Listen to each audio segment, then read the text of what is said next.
Hi, welcome back. In the last video, I talked about layer 1 from the OSI model, the physical layer. I showed how bits are sent down an Ethernet cable and explained why the wires are arranged in twisted pairs. Today we're moving up the OSI model to layer 2, the data link layer. But before I begin, let's revisit our use case. Let's say you're on your computer at home and you want to bring up a web page. A request is made and an HTML response is returned. Using layer 1, we were able to send our bits down the Ethernet wire, but now we need to reach the computer on the other side. This may seem simple enough, but it starts to get complicated as we add computers to the network.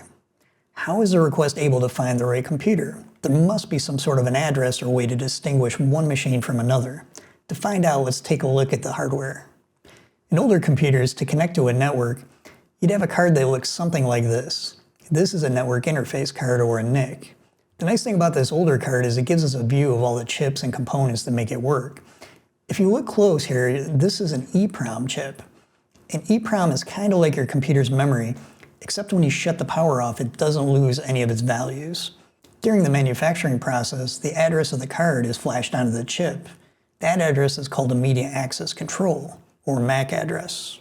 The MAC address stored on my EEPROM chip looks something like this. The format may look a little strange, so let's break down what it means. The first thing you might notice is the address is made up of letters and numbers that are organized in pairs. Each pair is equivalent to a byte, and this notation is called hexadecimal. As an example, the F7 byte in hexadecimal would be equivalent to the bits you see below. The address is organized in two sections. The first 3 bytes represent the manufacturer's code. If we type in this address, it'll take us to a page that looks something like this. It's owned by the IEEE organization, which has a page showing all the manufacturer codes. Let's search for the first 3 bytes of my card. And you'll see that the manufacturer is the D-Link Corporation. The last 3 bytes are a serial number created by the manufacturer to identify the specific device. For example, in my case, the D-Link Corporation would use this section to give my card a unique serial number. So now that we have our MAC address, how do we send a request to the right machine? First, let's see where the MAC address fits in the Ethernet frame.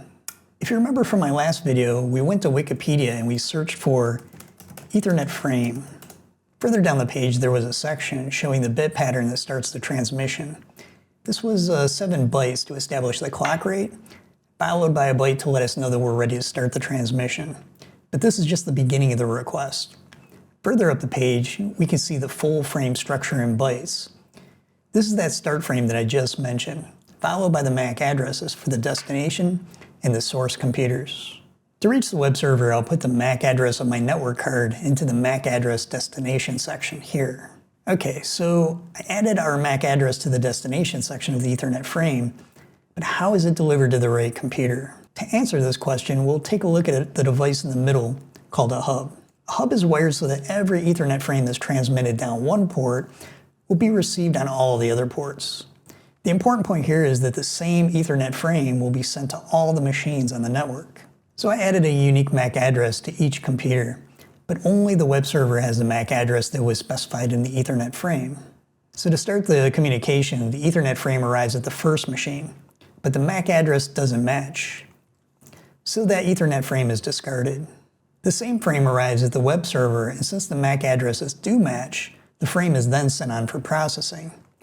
This is an important point about hubs. Each computer is receiving all the traffic and discards any frame that doesn't match its MAC address. However, there are a few caveats to this.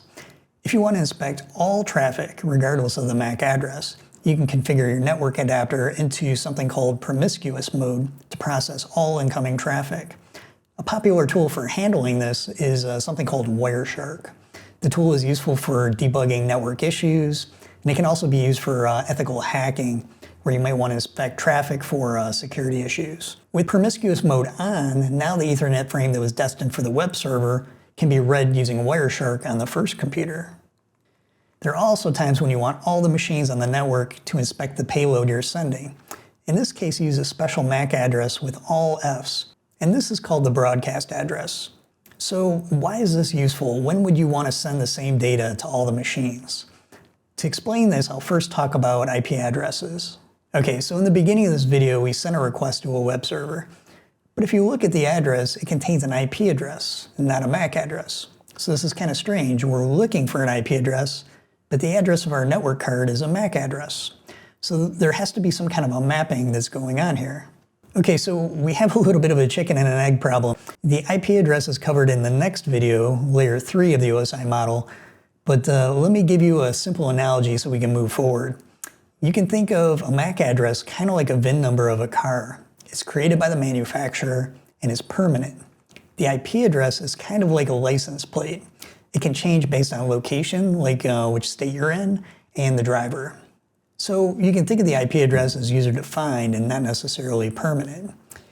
Now, there are a lot of caveats to this analogy. For example, MAC addresses don't necessarily have to be permanent, but for now, let's just assume that they are. Now, when you're sending a request, you generally have no idea what the MAC address is going to be on the other side. And this makes sense because you could be calling a server in another state or a country and have no clue what the server is or the manufacturer of the network adapter in that server. And just like a license plate, we need the flexibility to have an address that we can change based on location and other factors. So we have to be able to look up the MAC address based on the IP address. There has to be a mapping, and this is handled through something called Address Resolution Protocol, or ARP. Okay, so now in addition to having a MAC address, I've also given all the machines an IP address, shown in green. We'll use that special broadcast MAC address of all Fs to send a message to all the computers on the network. Inside the payload of that frame, we're essentially saying, if the IP address is 192.168.1.5, then send your MAC address back to the requesting computer. Since the web server has the IP address that we're interested in, the web server will be sending back a response with a MAC address.